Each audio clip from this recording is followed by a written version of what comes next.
अगली खबर हम आपको लोनी से दिखा रहे हैं, जहां लोनी नगर पालिका अध्यक्ष रंजीता धामा ने बुधवार 11 अगस्त को अपने नगर पालिका स्थित कार्यालय पर एक प्रेस वार्ता का आयोजन किया।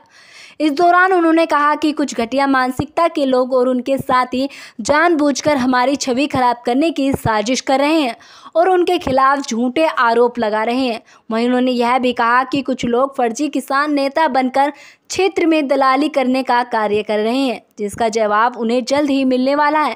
साथ ही दिल्ली सहारनपुर मार्ग पर जलभराव और नाले की दीवार को लेकर भी सच्चाई से पत्रकारों को रूबरू कराया। मैम, आज आपने जो प्रेस कॉन्फ्रेंस बुलाई, किसने बुलाई? देखिए, आज जो ये प्रेस कॉन्फ्रेंस मैंने यहाँ पर आप सभी लोगों को आमंत्रित किया है, उसका एक विशेष कारण रहा है।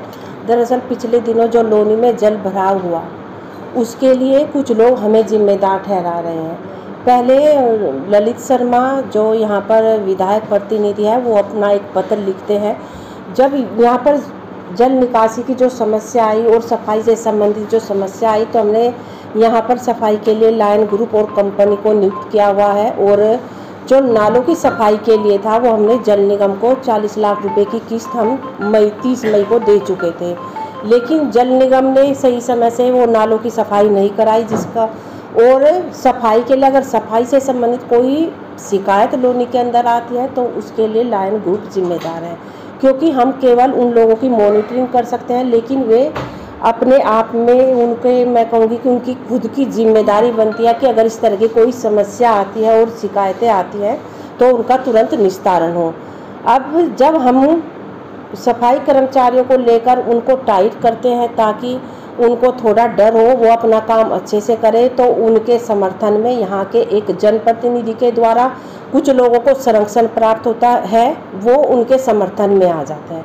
अभी 2 दिन पहले मैंने एक उस फेसबुक के माध्यम से एक पत्र पढ़ा जो ये ललित शर्मा है, उसने लिखा था, और उसमें लिखा कि मैंने इनसे 25 लाख रुपए की मांग की, अपने पति की जमानत के लिए, वो नहीं दी, तो मैंने इनके खिलाफ मुकदमा लिखवाने के लिए कह दिया। पहले तो मैं उनकी जानकारी के लिए डाल दूँ, धामा जी की जमानत हुए 4 महीने हो चुके हैं। अगर मैंने 25 लाख की मांग की थी, तो ये मुद्दा उन्हें पहले उठाना चाहिए था। 4 महीने पहले वो सो गए थे क्या? अब उन्हें 4 महीने पहले, जब भी हम कुछ करने के लिए जाते हैं, तो उल्टा हमारे ऊपर एलिगेशन लगा दिए जाते हैं।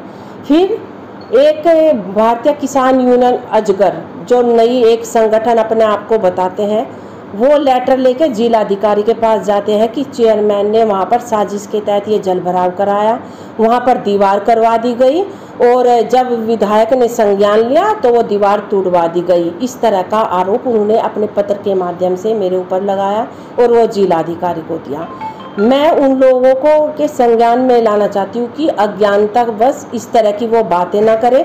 वो दीवार मैंने नहीं लगवाई थी, वो दीवार जल निगम के जो अधिकारी थे, उन लोगों ने नाले की सफाई के लिए लगवाई थी। जब मैंने उनसे इस विषय में बात की कि आप लोगों ने कोई दीवार लगवाई थी क्या, तो उन्होंने मुझे बताया नालों की सफाई के लिए पानी का रोकना जरूरी था। अगर पानी नहीं रोकते तो प्रॉपर तली पार्ट जो नालों की सफाई थी सीवर की, वो नहीं हो पाती, और सफाई कराने के बाद वो दीवार उन्होंने हटवा दी। वो दीवार जल निगम ने लगवाई थी। एक तरफ ये भारतीय किसान यूनियन अजगर, जो नई, मैं कहूँगी कि एक नया संगठन तैयार हुआ है, ये कोई किसानों के हितों की लड़ाई नहीं लड़ता है। अगर ये किसानों के हितों की लड़ाई लड़ते, तो जो भारतीय किसान यूनियन अम्बावता था, ये उसी में बने रहते। अम्बावता ने इनको इसीलिए बाहर का रास्ता दिखाया है क्योंकि ये लोग केवल दलाली का काम करते हैं, ये कोई किसान संगठन नहीं है। और यहाँ के एक जनप्रतिनिधि का इनको संरक्षण प्राप्त है, उन्होंने ये संगठन नियुक्त किया है। इनका काम केवल दलाली करना है।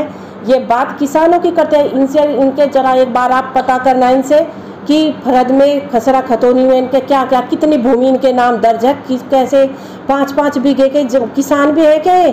मैं भी एक किसान की बेटी हूँ। मेरे भाई, आज भी मेरा पूरा परिवार है मायके में प्रॉपर खेती पर निर्भर है, खेती होती है। मुझे किसानों का पता है कि क्या क्या उनकी समस्या होती है, कैसे गन्ना बोया जाता है, कैसे गेहूं की फसल तैयार होती है।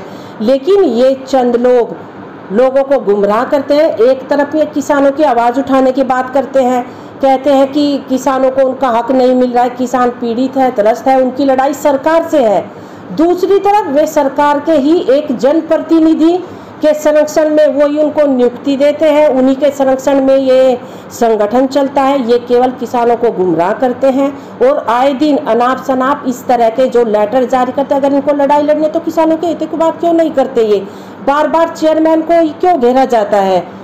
इसका भी एक बड़ा कारण है क्योंकि नगर पालिका के चुनाव बहुत नज़दीक है और ये लोग चाहते हैं कि किस तरह से इनको बदनाम करके इनको यहाँ से बाहर निकाला जाए और इनका यहाँ पर एक छत्र राज चले। लेकिन हमारे रहते हुए जो गलत चीज़ें ये सोचते हैं कि एक छत्र राज उनका यहाँ चलेगा, ये बिल्कुल नहीं चलेगा। चुप रहने का ये मतलब नहीं है कि आए दिन आप हमारे ऊपर तमाम इस तरह के आरोप लगाए। पहले अच्छे से जानकारी एकत्रित करें और तब इस तरह के आरोप हमारे ऊपर लगाएं।